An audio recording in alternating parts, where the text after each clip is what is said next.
Somebody asked me what my first day in prison was like. I want to tell you. I get there. I didn't know what I was smelling at first, but come find out later it was state soap that they made. Clothes smelled like it. The whole place smelled like it. And after a while, you become used to it. But anyway, they take me to my first cell. It was in Three House, Missouri State Penitentiary. And I walked in there. The guy stands up, says, "You do not touch my bed. You do not sit on my bed. You do not lay on my bed. You do not touch my TV. You do not touch my property. All this and that. Do you understand?" I said, "Yeah. It's the same thing my mom told my dad." No, that ain't what happened. I walked in there, and the guy he was laying down. He sits up and introduces himself. I tell him about me, and he doesn't say much more. I get my stuff. He ends up being a good celly, actually, but he's not saying much. And so they popped the doors for chow. Everybody goes out. This is lunchtime, I believe.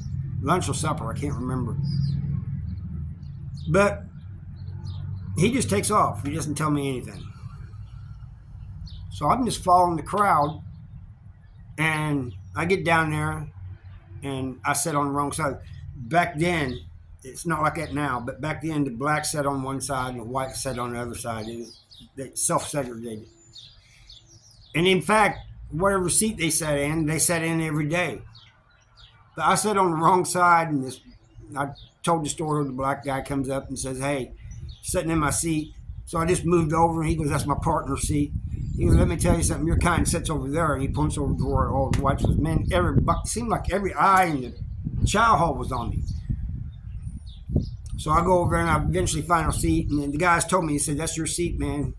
As long as you want it, you stay there. Don't let nobody take your seat, because people will try just to see what you're going to do. If you let them take your seat, you're weak." Anyway, I get back, and my cellie says, "I seen you sat on the wrong side, chow hall."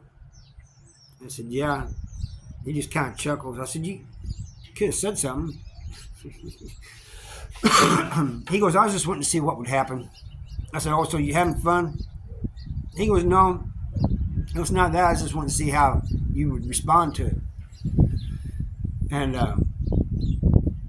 he said, he started telling me about different things. He goes, "I'm going to introduce you to different people and everything." And so when the yard opened, we went out there, and he introduced me to some of his friends, and they was all old heads, And they schooled me on how to do time and everything. But that first few days is just crazy. And I remember one time, it was a few months in it, I came to the conclusion that nobody in MSP got out alive. That was my thinking. And I had a life sentence. Of course, it was with the possibility of parole, but I was just staring out the bars. We had bars in the front, I was spaced out. He goes, "Hey, back to earth, man." He goes, "You can't be spacing out like that." He goes, "What's going on with you anyway?" So I told him. I said, "Every day, something is happening here." I said, "I don't think nobody gets out of here." He goes, "There's people that make it out." I said, "Well, I got a life sentence, and even no, I don't think I'm gonna make it." He goes, "You'll make it. You just have a little heart. Make sure your heart don't pump Kool-Aid." All right. So we keep going on and on. I said, "We're all going. I keep telling. We're all finished in here." He said, "Maybe, maybe not. Let's smoke one and talk about something else." So he lights one up, and we'll smoke one. But that it was at that point that I changed, man. You know, I'm in a violent place. Don't know what's going to happen from day to day. Or I'm going to make it through the day. Have a life sentence. Yes, it's with possibility of parole, but that's looking. I'm not seeing the light at the end of the tunnel right now. Nobody better say anything or disrespect me in any way because I'm not going for it. I'm not making it anyway, so, you know. And I told him that, and I said, I need a knife. He goes, I'll get you one. He goes, depending on where I get you one at, he goes, it may cost you, it may not. It all depends. But he ends up getting me one, you know, from one of his partners. But they was making them in tag plant. The tag plant's where they made license plates, and they was coming out there with swords, man. They'd cost you like $70, sometimes more. Get one from there.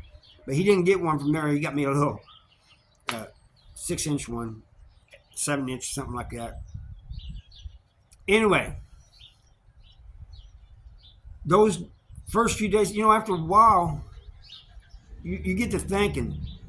You don't get to thinking about the outside too much, except for like maybe on visits and stuff. But you know, you just take each day as it becomes normal. Yes, if you're in prison for a long time, the everyday life just becomes normal. You get, I don't know how to say it, you don't get comfortable. You never get comfortable, especially in maximum security prison, and you always want out. Everybody wants out. Most people do anyway. But you just get used to where you're at. And then when you get transferred to another prison for a while there, like the first month or so, time goes by fast again because you're in a different prison and, you know, change the scenery, whatever you want to call it. But it's just those first few days that you have to get over. And then I'm going to add about getting out. When I got a date, it was 15 months down the road. You know, when I got the answer back from Pro Board, I had to do another 15, 16 months. Those days, months crawled by. I did not think my release date was ever going to get there. But finally it did, and I got out.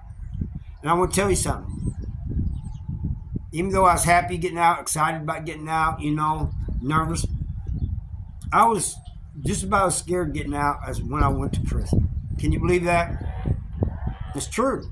Anyway, it's my boss over there, chainsaw. Sorry about that. Anyway, that's all I got for you. Thank you for watching. See you next time. Bye.